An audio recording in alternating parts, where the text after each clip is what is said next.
Chapter 4 मंगल यात्रा। मार्कंडेय एक महान ऋषि थे। कई सिद्धियां उन्होंने तपस्या करके प्राप्त की थी। वो रुद्र के परम भक्त थे। कई वर्षों से वो तपस्या में बैठे थे। असमय नेत्रों के खुलने से कुछ क्षण देखने में असुविधा हुई। दृष्टि वास्तविक होने पर उन्होंने कैलाश नरेश एवं ऋषि को सम्मुख पाया। वो क्रोधित थे और वो क्रोध व्यर्थ नहीं था। कई वर्षों की तपस्या किसी कारण से की जाती है। यदि तपस्या में विघ्न आता है तो उसे पुनः प्रारंभ करना होता है। उनकी तपस्या अंतिम चरण पर थी। अतः क्रोध का आना तर्कसंगत था। अपनी भूं को सिकोड़ते हुए वो बोले, राजन, मेरी तपस्या भंग करने का यदि तुम्हारे पास कोई महान कारण नहीं है तो मेरे क्रोध की अग्नि को झेलने के लिए तत्पर हो जाओ।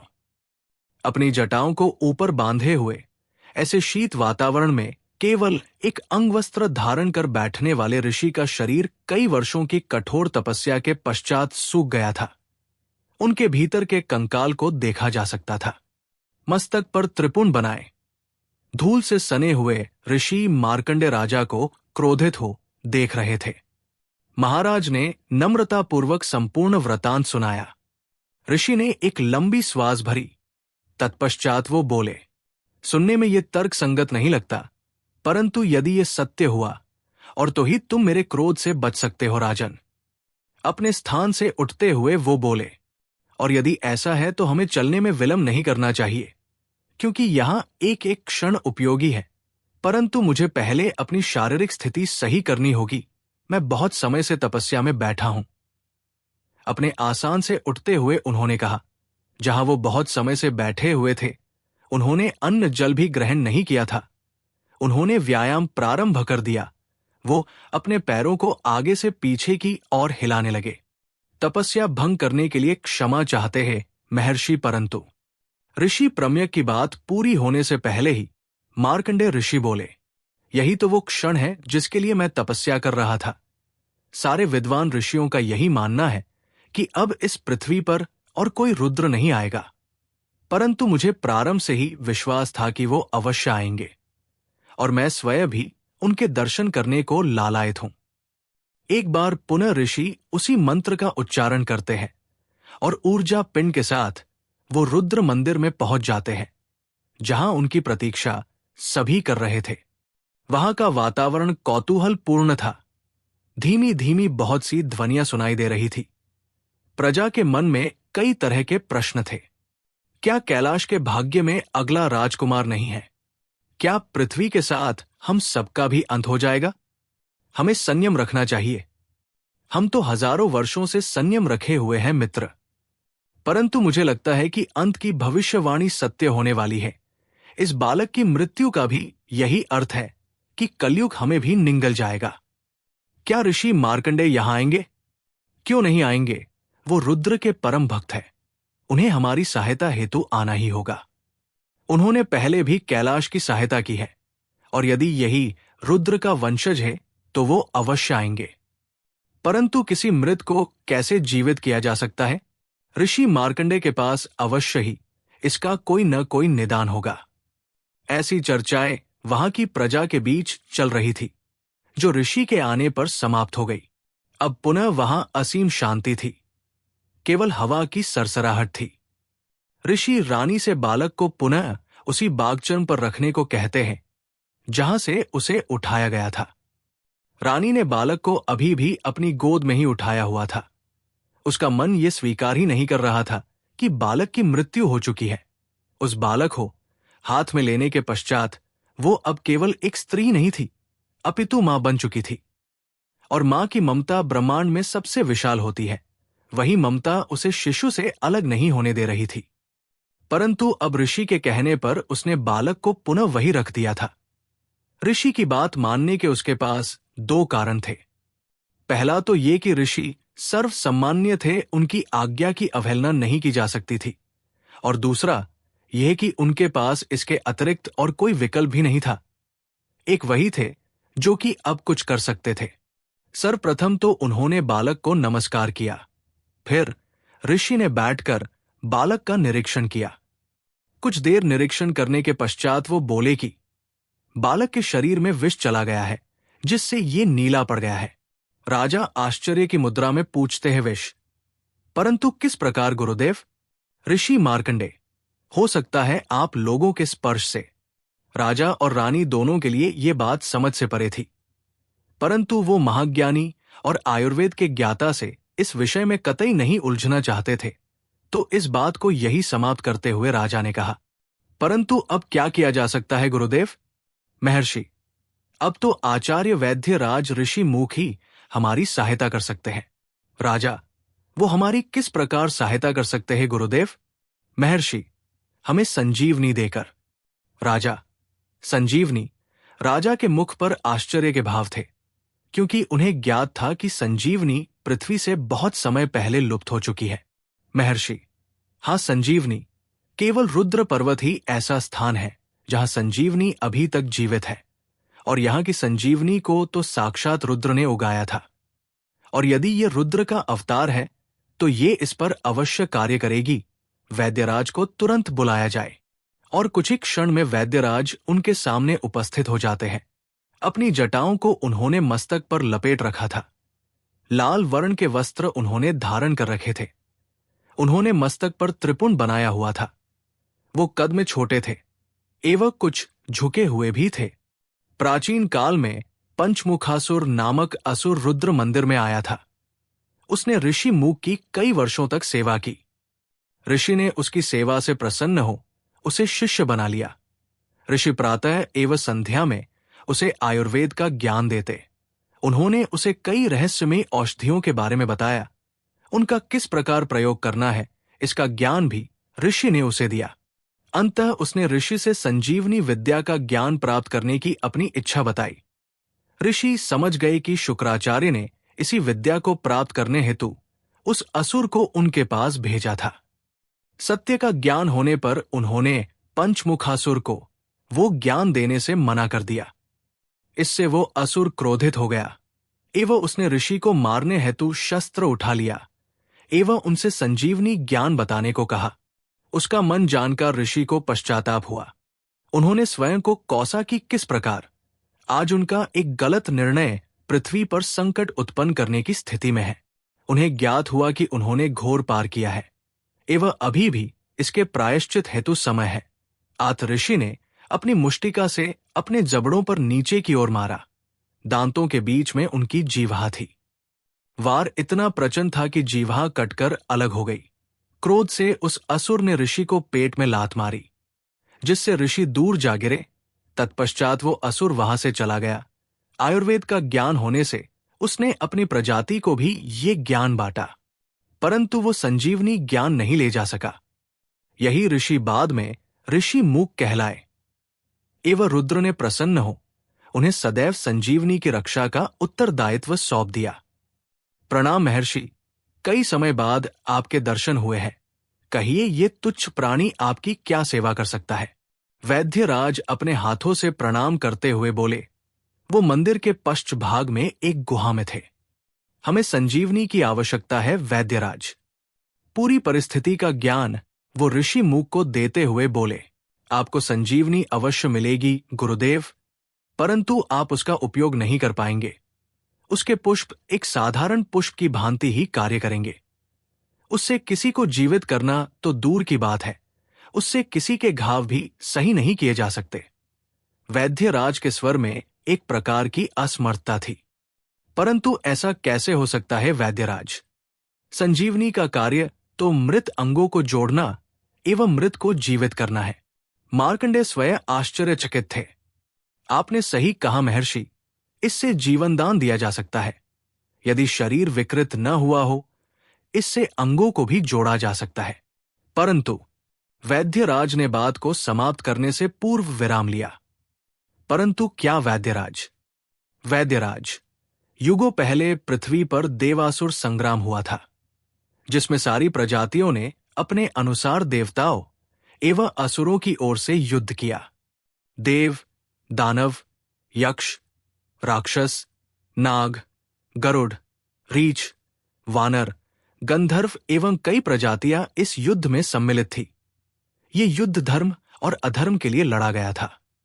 प्रचंड एवं अदृश्य नामक राक्षस दोनों अधर्मी थे एवं उन्होंने और भी अधर्मियों को अपने साथ सम्मिलित करके पृथ्वी पर हाहाकार मचाया हुआ था।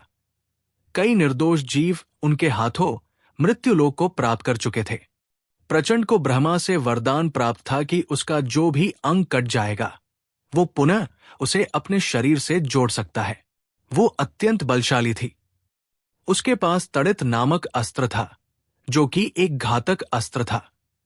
कई गुना विद्युत उत्पन्न करके वो शत्रु सेना को भस्म करने में सक्षम अस्त्र था एवं युद्ध कला में निपुण होने से उसे हराना असंभव प्रतीत होता था।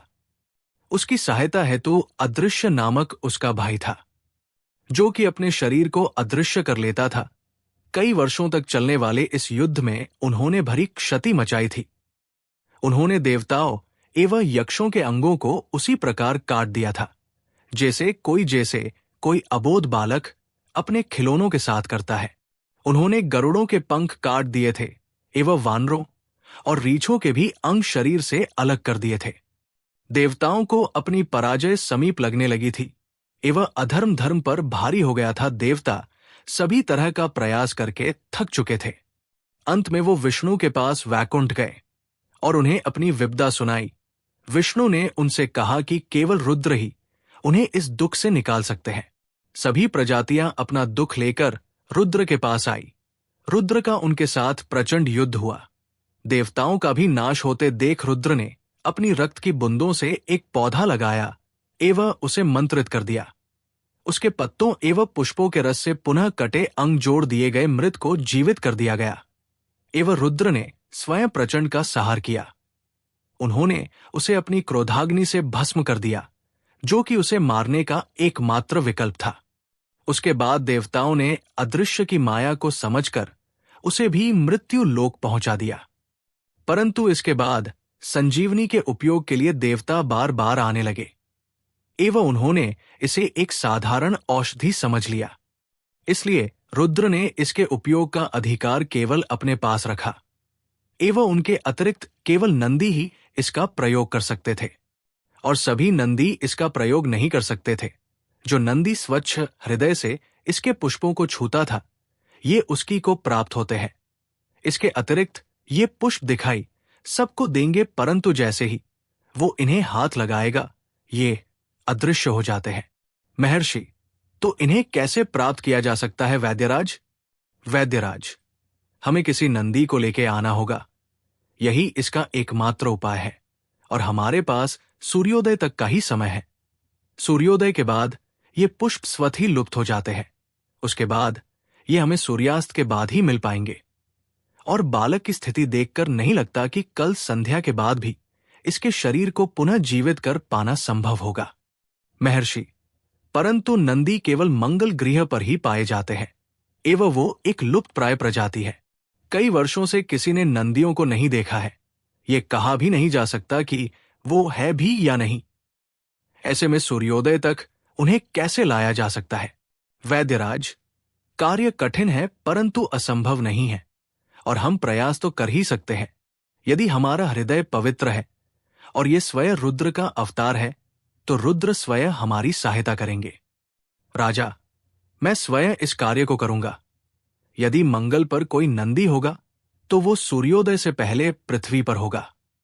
ये कहकर राजा ने अपने सेनापति को तुरंत यान की व्यवस्था करने की आज्ञा दी। वैभव नामक यान की व्यवस्था की गई। कुछ समय पूर्व ही इस यान को बनाया गया था। ये सौर ऊर्जा से चलने वाला यान था जिसमें सौर ऊर्जा के अतिरिक्त कुछ रसायनों का भी प्रयोग किया जाता था।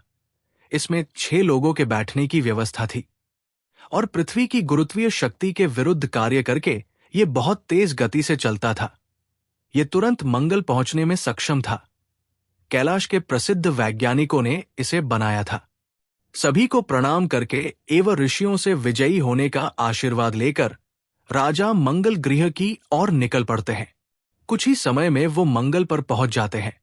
पृथ्वी एवं मंगल के समय काल में अंतर था एवं तापमान में भी, क्योंकि मंगल का आकार पृथ्वी से कुछ बड़ा था। इसकी स्थिति पृथ्वी जितनी बुरी नहीं थी, परंतु फिर भी अब ये मंगल वैसा नहीं था जैसा पहले हुआ करता था। ये अपनी विभिन्नता के कारण जाना जाता था। यहाँ वानर, रीछ, सिंह, यक्ष, रक्ष, नंदी, नाग जैसी अन्य कई प्रजातियां रहती थी। एवं यहां जीवों की संख्या पृथ्वी से अधिक थी, परंतु अब ये कम होती जा रही थी। कई प्रजातियां तो पृथ्वी पर जा बसी थी एवं कुछ प्रजातियां पृथ्वी से यहां आ बसी थी। इनमें से ही एक थी नंदी। इस प्रजाति के लोग बहुत ही निष्ठावान होते थे एवं इनका नाम वीर प्रजातियों में आता था। शरीर एक ऊर्जा का रूप है एवं इस ऊर्जा का रूपांतरण संभव है। इस विज्ञान को वास भली भांति जानते थे। यही कारण था कि वो अपने शरीर को बैल के रूप में परिवर्तित कर सकते थे। प्रत्येक नंदी के पास ये गुण होता था, केवल इस गुण को विकसित करना होता था। इतिहास इस बात का साक्षी था कि नंदियों ने कई बार देवासुर संग्राम में देवों की मदद की थी, परंतु रुद्र के जाने के बाद इन्होंने भी युद्ध करना बंद कर दिया था। अब वो मंगल पर एक प्रसन्न एवं सुखी जीवन जीने लगे थे। समय के साथ उनकी प्रजाति लुप्त होने लगी। अब ये संख्या में बहुत कम रह गए थे। इनके पास तक पहुंचना कठिन था। मंगल गृह पर स्थित श्रवण पर्वतमाला के बीच में जो समतल मैदान था, वो ये निवास करते थे। ये बहुत ही साधारण जीवन जीते थे। ये पूरी तरह से कृषि पर निर्भर थे। राजा और उनके सेनापति कभी भी नंदी प्रदेश में नहीं गए थे, इसलिए उन्हें तनिक भी ज्ञान नहीं था कि वो किस तरह का होगा एवं वहां कैसे पहुंचा जाएगा। क्योंकि समय का अभाव था, इसलिए वो और अधिक चिंतित थे। महाराज, हम मंगल में प्रवेश कर चुके हैं, परंतु अब हम अपने यान को कहाँ उतारे? मंगल से अधिक अवगत न होने के कारण सेनापति ने ये प्रश्न किया। मुझे मंगल पर आए बहुत समय हो गया है सेनापति। मैं वर्षों पूर्व यक्षों के बुलावे पर यहां आया था। उसके बाद से मैंने कभी मंगल के दर्शन नहीं किए। क्या तुम्हें पता है कि नंदी प्रदेश कहाँ है या वहां कैसे पहुंचा जा सकता है? क्षमा करें महाराज, नंदी प्रदेश गुप्त है। वहां तक पहुंचना कठिन है, परंतु यक्ष इसमें हमारी सहायता कर सकते हैं। इसलिए हमें पहले यक्षों की नगरी यक्षपुरी चलना होगा एवं उनसे सहायता मांगनी होगी। सेनापति ने उत्तर दिया। जैसा आप उचित समझे सेनापति। यान को तुरंत यक्षपुरी की ओर ले चले। महाराज के शब्दों से प्रतीत हो रहा था कि वो अत्यंत चिंतित मुद्रा में थे। सेनापति यान को यक्षपुरी की ओर ले जाते हैं। जैसे ही राजा आसमान में विचरण कर रहे बादलों के हटने पर नीचे देखते हैं तो उन्हें सुंदर यक्षपुरी दिखाई देती है। श्वेत धातु से बनी यक्षपुरी समस्त लोकों में सबसे सुंदर थी। नदियों का अस्तित्व यहां आज भी था एवं यहां समस्त लोकों की सबसे पवित्र नदी गंगा भी बहा करती थी। इसका जल उसी प्रकार शुद्ध था जिस प्रकार पृथ्वी पर गंगा का था, और ये यक्षों के बीच में किसी देवी की तरह पूज्यनीय थी। इसकी पवित्रता को यक्षों ने बनाए रखा था। राजा ने अभी यान सहित यक्षपुरी के वातावरण में प्रवेश ही किया था कि उन्हें अपने यान में एक ध्वनि सुनाई दी। आपने यक्षपुरी में प्रवेश किया है, कृपया अपना परिचय दे, अन्यथा आपके यान पर आक्रमण कर उसे ध्वस्त कर दिया जाएगा। हम पृथ्वी से आए हैं। मैं कैलाश का सेनापति बलवंत हूं एवं मेरे साथ स्वयं कैलाश नरेश शंभक है। हमें आपकी नगरी में प्रवेश की आज्ञा दे। सेनापति ने उस ध्वनि को उत्तर दिया। कुछ क्षण प्रतीक्षा के बाद पुनः ध्वनि सुनाई देती है। आप प्रवेश कर सकते हैं। गंगा नदी के पास एक मैदान है जहां उपस्थित एक भवन को आप ऊपर से भी देख सकते हैं। आप वहां अपने यान को उतार सकते हैं। सेनापति ने नीचे की ओर देखा तो कुछ ही दूरी पर उसे एक बहुत ही ऊंचा भवन देखा जिसके पास एक रिक्त मैदान था। सेनापति अपने यान को वहां ले जाते हैं एवं उसे नीचे मैदान में उतार देते हैं। यान से बाहर आने के पश्चात नीचे उन्हें यक्ष सेना के कुछ सैनिक दिखाई दिए। उनमें से एक उनकी ओर आता है। उसने अपने शरीर पर एक कवच धारण कर रखा था। यह कवच श्वेत रंग का ही था। यक्ष अत्यंत बलशाली दिखाई पड़ता था। उसका शरीर बलिष्ठ था एवं वो दिखने में युवा ही लगता था। उसका पित्त वर्ण था एवं उसके बाल काले रंग के थे। अपने शीश को झुकाते हुए वो बोला, यक्षपुरी में राजा कुबेर की ओर से मैं आपका स्वागत करता हूं, महाराज शंभक। धन्यवाद सेनापति। परंतु मैं शीघ्र आपके महाराज से मिलना चाहता हूं। जो आज्ञा महाराज।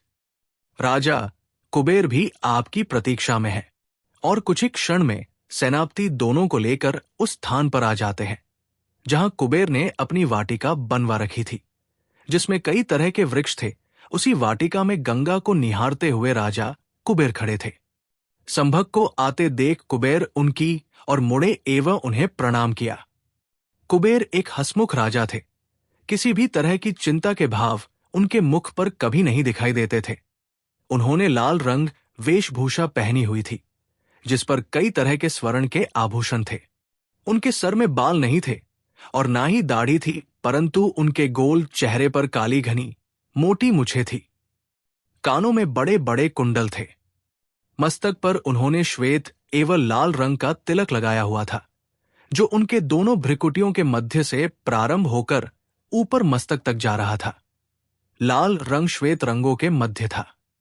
कहिए महाराज, आपका मंगल गृह पर किस प्रयोजन से आना हुआ है? कुबेर ने अपनी शालीन ध्वनि से प्रश्न किया। हम पर एक विपत्ति आई है महाराज, और उसी कारण हम यहां आए हैं। महाराज के शब्दों में असमर्थता को स्पष्ट देखा जा सकता था। तो मैं आपकी किस प्रकार सहायता कर सकता हूं महाराज? कुबेर ने तत्पर होते हुए कहा। सेनापति उन्हें पूरा घटनाक्रम बताते हैं। सब सुनने के पश्चात, नंदी बहुत ही शांत एवं भोली प्रजाति है महाराज, जब तक वो क्रोधित नहीं हो जाते।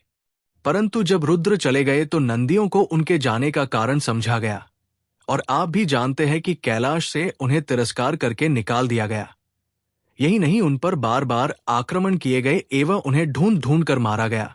तत्पश्चात उन्होंने मंगल की शरण ली, परंतु यहां भी राक्षसों ने उन्हें बहुत प्रताड़ित किया एवं कई वर्षों पूर्व हुए नरसंहार ने उन्हें लगभग समाप्त ही कर दिया। अब इनके बहुत कम परिवार बचे हैं, जिन्हें पृथ्वी तो छोड़िए अपनी नगरी से भी बाहर नहीं जाने दिया जाता। परंतु मैंने तो उनके साथ कोई अन्याय नहीं किया। ये मुझसे पूर्व के राजाओं की कुनीति थी। राजा ने अपने पक्ष को कुबेर के सामने रखा। इतने वर्षों से आपने उनकी कोई सहायता भी तो नहीं की, जबकि वो रुद्र को अति प्रिय थे, जिनके वंशज आप स्वयं को बताते हैं। कुबेर के शब्द कटु थे, परंतु सत्य थे। मैं उनसे क्षमा याचना करने को तैयार हूं। आप बस मुझे उन तक ले चलिए। शंभक ने जिस ध्वनि का प्रयोग किया, उससे असमर्थता एवं आवश्यकता स्पष्ट देखी जा सकती थी। कुबेर, ठीक है, मैं आपको वहां ले चलता हूं। कुबेर अपने पुष्पक विमान में उन्हें श्रवण पर्वत की ओर ले जाते हैं। विश्वकर्मा द्वारा रचित वो पुष्पक विमान बहुत तेजी से गति करने में सक्षम था। अतः उन्हें वहां जाने में अधिक समय नहीं लगा। उन्होंने उस यान को नंदियों के आवास से दूर उतारा। नंदियों ने अपना एक छोटा गढ़ बनाया हुआ था, जिसकी दीवार बहुत मोटी थी एवं उसके द्वार पर दो बड़े बड़े बैल बने हुए थे। नंदी यक्षों को जानते थे एवं यक्षी थे, जिन्होंने उनकी सहायता की थी।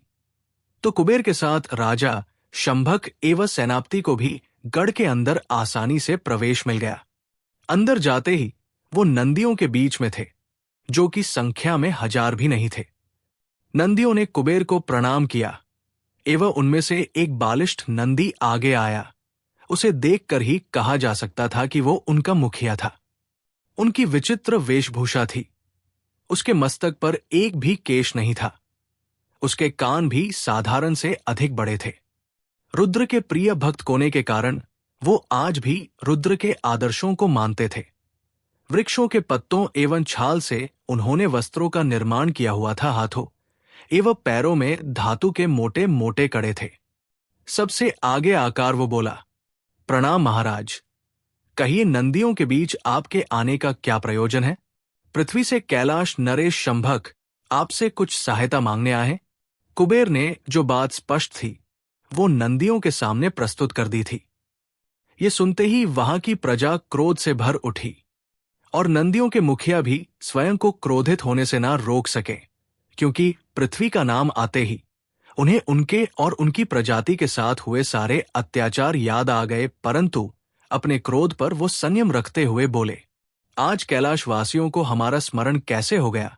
वो जब कहा थे, जब हमारे साथ अत्याचार हुआ, हमारी प्रजाति को मारकर वहां से भगा दिया गया, तब उन्होंने हमारी सहायता नहीं की और आज वो हमसे सहायता लेने आए हैं। मुखिया के स्वरों से उसके भीतर के क्रोध को अनुभव किया जा सकता था। मैं पूरे कैलाश की ओर से आपसे क्षमा चाहता हूं।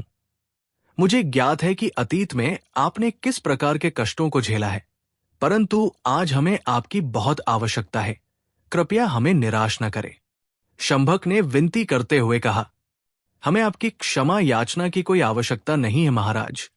हम हमारा अंतिम समय यहां व्यतीत कर रहे हैं और हम आपके दर्शन पाकर कृतज्ञ हुए। नंदी को देखकर ही लग रहा था कि ये बात उसने राजा का उपहास करने हेतु ही कही थी। अब आप यहां से जा सकते हैं। और ये कहकर सभी नंदी वहां से जाने लगे। उन्हें इस तरह जाता देख राजा को वो अंतिम द्वार भी बंद होता दिखाई दिया, जो बहुत कठिनाइयों के बाद प्राप्त हुआ था। वो स्वयं को रोक न सके एवं बोले, कई समय पश्चात पृथ्वी पर रुद्र का आगमन हुआ है एवं उन्हें आपकी सहायता चाहिए। रुद्र का नाम सुनते ही वहां खलबली मच गई और नंदी जो कि पलट कर जा ही रहे थे रुक गए। वो पुनः लौटकर राजा के पास आए। तब राजा ने उन्हें पूरा वृतांत सुनाया, जिसे सुनके नंदी बोला, यदि ऐसा है तो ये हमारा सौभाग्य होगा कि हम में से कोई पृथ्वी पर उनके पास जाए। हम आपके साथ एक युवक नंदी को भेज रहे हैं। ये अभी कुछ ही वर्षों का है, परंतु ये बहुत ही वीर है एवं बुद्धिमान भी। ये उनकी अपनी अंतिम सांस तक सेवा करेगा। और ये कहकर उन्होंने नंदी को राजा शंभ के साथ भेज दिया। कुबेर उन्हें अपने साथ यक्षपुरी तक लाए एवं वहां से वो अपने यान में बैठकर पृथ्वी पर आ गए। सूर्योदय होने को था एवं जनता उनकी प्रतीक्षा कर रही थी। रानी अभी भी उस मृत बालक के पास बैठी हुई थी और एक टक उसे देखे जा रही थी। उन्होंने अन्न एवं जल भी नहीं ग्रहण नहीं किया था। उन्हें बस राजा की प्रतीक्षा थी। उनके भीतर से ध्वनि कह रही थी कि राजा शीघ्र की उनकी समस्या का समाधान लेकर के आएंगे। तभी आकाश में यान की गर्जना सुनाई देती है, जो वो वहां उपस्थित सभी जनों का ध्यान अपनी ओर आकर्षित कर लेती है। यान से महाराज बाहर आए, साथ में सेनापति भी थे एवं एक युवक भी था जिसने बहुत ही अलग पोशाक पहनी हुई थी। कदाचित वो किसी प्राकृतिक धागे से बनी हुई थी, जो किसी पौधे से प्राप्त था।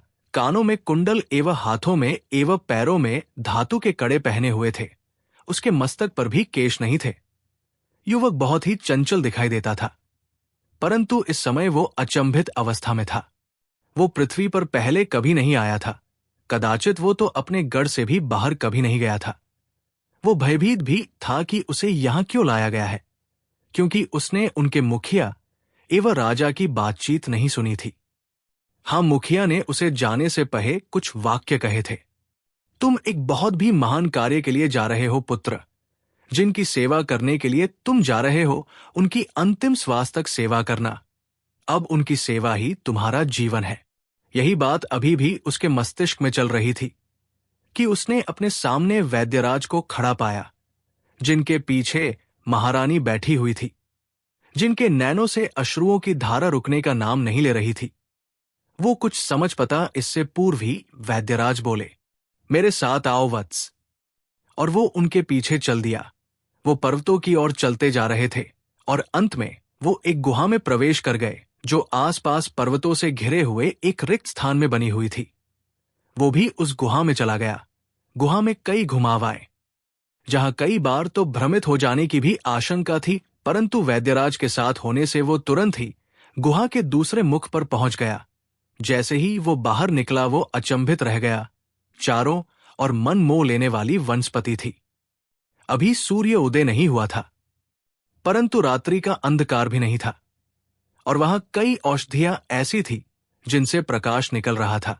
विभिन्न रंगों का प्रकाश एक मनमोहक दृश्य बना रहा था।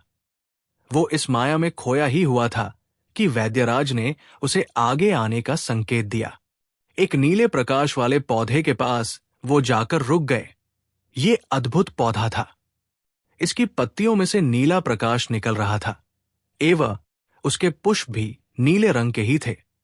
पुष्पों का रंग गहरा नीला था, जैसा कि संध्या एवं रात्रि के मध्य आकाश का होता है, एवं प्रातः काल के आकाश जैसे वर्ण का उसमें से प्रकाश निकल रहा था। उस नीले पुष्प में सुनहरे रंग के बीज थे जो मध्य में उसकी शोभा बढ़ा रहे थे। उसकी पत्तियां भी अधिकतर वृक्षों की तरह हरी नहीं थी, वो रक्त वर्ण की थी। वैद्यराज ने उसे पुष्प तोड़ने को कहा। नंदी ने वैसा ही किया। उसने एक पुष्प तोड़ दिया। पुष्प से अभी भी प्रकाश निकल रहा था।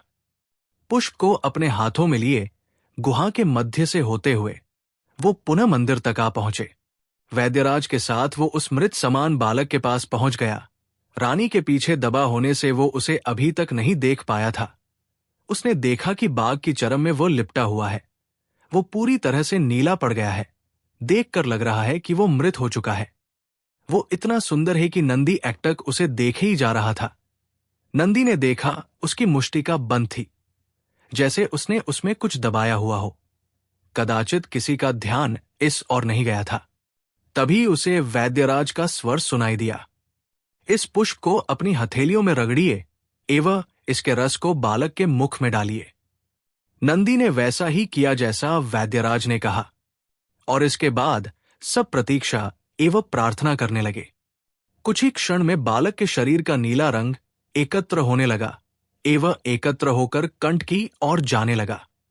एक समय पूरा रंग उस बालक के गले में आ गया था, परंतु अब वो नीला रंग अब प्रकाशमय हो गया था एवं उससे वैसा ही प्रकाश निकाल रहा था जैसा उन पुष्पों में से निकाल रहा था। सभी के नेत्र प्रार्थना के लिए बंद हो गए थे। वो सारे नेत्र एक ध्वनि के साथ टूटे। ये ध्वनि आकाश में बिजली की थी जिसने सभी के नेत्र खोल दिए। तभी जल की एक बूंद उस बालक के मस्तक पर आकर गिरती है। इसे वहां बालक के चारों और उपस्थित समस्त जनों ने देखा था। सभी ने आकाश की और देखा आकाश काली घनी घटाओं से भर गया था। इसे घने बादल कई वर्षों से नहीं देखे गए थे। बालक की आंखें अभी भी बंद थी। कुछ क्षणों की शांति होती है एवं उसके पश्चात वर्षा प्रारंभ हो जाती है। छोटी छोटी वर्षा की बूंदें गिरने लगती है। समस्त आकाश उन बूंदों से भर जाता है। यह वर्षा कई वर्षों के बाद का सुखद अनुभव थी। कैलाश में कई पीढ़ियां ऐसी भी थी जिन्होंने कभी वर्षा नहीं देखी थी। छोटे बालक उन बूंदों से भयभीत होकर अपनी माताओं के पास जा रहे थे या अपने पिता के शरीर से चिपक रहे थे। उनके पिता उन्हें गोद में उठाकर वर्षा का आनंद उठाने को कह रहे थे। माताएं भी एक क्षण तो अपने बालकों को भूलकर आंखें बंद करके आकाश की और देखती हुई वर्षा की बूंदों का अनुभव कर रही थी। आसपास के वृक्षों में उपस्थित पशु भी बाहर आ गए थे और कई अपने बिलों में घुस गए थे। वृक्षों पर बैठे पक्षी भी इस बात से अचरज में थे कि ऐसा कैसे हो रहा है, क्योंकि उनकी कई पीढ़ियां इस अनुभव से अवगत नहीं थी। एवं जलवायु बदल जाने के कारण कम पानी में भी जीवन जीना सीख गई थी। वर्षा की प्रारंभिक बूंदों ने वहां जो सुगंध उत्पन्न की थी वो मोहक थी। ये वो सुगंध थी जो वर्षा की बूंदों का मिलन धरती से होने पर होती थी। ये सुगंध सीधी नासिका से होती हुई पूरे शरीर में फैलती प्रतीत होती थी एवं समस्त शरीर को मोहित कर देती थी। ऐसा लगता था जैसे वायुदेव ने जल के साथ मिलकर जैसे कोई मादक पदार्थ वायु में मिला दिया हो। ये इतना प्रिय दृश्य था कि इसकी मोहकता की कोई सीमा नहीं थी एवं उनके लिए तो कभी नहीं थी जिन्होंने इसे जीवन में पहली बार देखा था। ऐसा लग रहा था जैसे पूरा आकाश मणियों से भर गया हो। वर्षा की बूंदों के साथ जब बिजली कड़कती थी तो समस्त आकाश प्रकाशमय हो जाता था। कुछ कड़कड़ाहट के बाद बिजलियां भी शांत हो गई। वर्षा की बूंदों के मध्य केवल एक ही ध्वनि थी जो स्पष्ट सुनी जा सकती थी।